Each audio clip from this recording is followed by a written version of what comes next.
Hi friends, welcome to our YouTube channel SBM Coaching Center. Friends, आज आपण माने देखिथिबे जे दशम श्रेणी रो रिजल्ट प्रकाश पाइछि एवं पिला माने निज निज मार्क को चेक कर सारथिबे काहे कि ना ए वर्ष रिजल्ट बहुत भलो होइछि। ता सहित संग माने आपण माने सुनिथिबे पूर्वरु ना WhatsApp माध्यम रे केमिति आपण माने निजर सर्टिफिकेट को डाउनलोड करिवे। ता सहित आपण माने BSc odisha.nic.in को जाइए आपण माने डाउनलोड करि परिबे। सबुटु सहज तरीका हैला WhatsApp रे केमिति आपण माने निज सर्टिफिकेट को डाउनलोड करि परिबे ताहा एबे सिखिबा। चलो देखिबा अति सहज मात्रा रे केमिति डाउनलोड करिवे। प्रथमे आपण माने गो नंबर टा को कहूची से नंबर को सेव करंतु। नंबर टी हैला 7710058192 ए नंबर टी। ए नंबर टी को प्रथमे आपण माने निज मोबाइल रे सेव करंतु 7710058192 को सेव करंतु।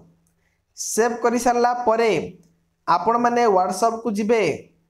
आपण माने ए नंबर को जो सेव करिसंती ए नंबर टा को बाहर करिवे। कोटे WhatsApp को जिबे। WhatsApp रे बाहर करि सारला परे ए नंबर को आपण माने हाय लिखिबे किंबा सेति लिखिबे BSE जोटा लिखिले मध्य हबो। हाय लिखिबे नहले BSE लिखिबे। लिखि कोन करिवे ए नंबर को SMS कर देबे। हैला जब नंबर को SMS करिवे सेथिरु आपण मानकु तीनटा ऑप्शन आसीबो। कोन आसीबो ना ए हेते SSC एवं मध्यमा आ गोटे आसीबो SOSC फास्ट।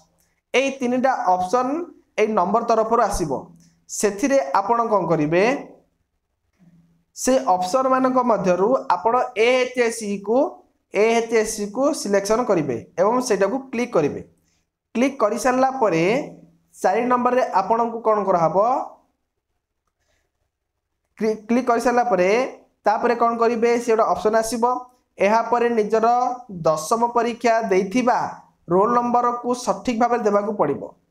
दशम श्रेणी रोल नंबर कोन जा आपण मानकर एडमिट कार्ड रे जो रोल नंबर अछि से रोल नंबर को देबे। स्कूल रोल नंबर देबेनी हैला कि एडमिट कार्ड जो रोल नंबर देखि आपण माने रिजल्ट देखिले रोल नंबर मारिकरी से रोल नंबर को सठिक भाबे देबे। देई सारला परे रोल नंबर को एंट्री करि सारिबा परे आउ कोन देबे ना निजर डेट ऑफ बर्थ देबे। निजर जन्म तारीख को एडमिट कार्ड रे जहा अछि एडमिट कार्ड रो रोल नंबर एवं एडमिट कार्ड रे थिबा निजर डेट ऑफ बर्थ को देबे। देई सारला परे आपण माने जो मोबाइल रु पठेइचंती मेसेज टी सेही मोबाइल नंबर गोटे OTP आसीबो वन टाइम पासवर्ड।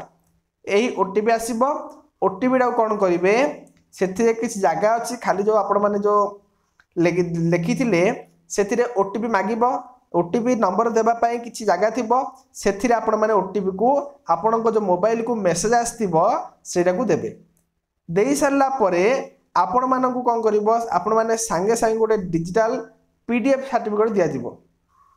आपण गोटे PDF डाउनलोड करिया पे ऑप्शन आसीबो एवं सेटा डाउनलोड कर सारला परे सेटा ही आपण मानकर सर्टिफिकेट हैला। आपण माने कोन करिवे एई सर्टिफिकेट कोन करे डाउनलोड कर देबे।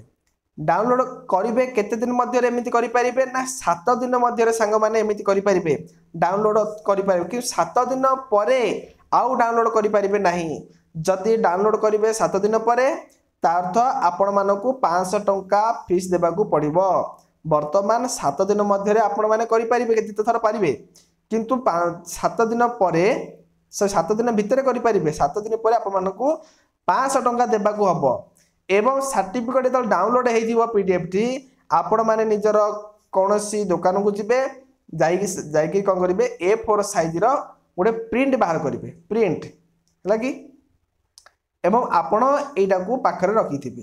एटा हला आपण मानकर सर्टिफिकेट। आगे कोन होतुला संग माने जेते बेले सर्टिफिकेट बहुत दिन पर्यंत अपेक्षा करिया पड़तुला। बोर्ड तरफ सर्टिफिकेट स्कूल को आसीबो एवं पिला मान जाई सर्टिफिकेट को स्कूल रो आनिबार। तो एबे तो ऑनलाइन सिस्टम बहुत सुविधा हे गला। आपण माने आज 4टा सुद्धा डाउनलोड करि 4टा पर डाउनलोड करि परिबे। जदि को प्रकार प्रोसेस मो मध्य सिखे देबे आपण मानकु सेतिबे आम चैलेंज सहित आपण माने जड़ित होई रुहंतु।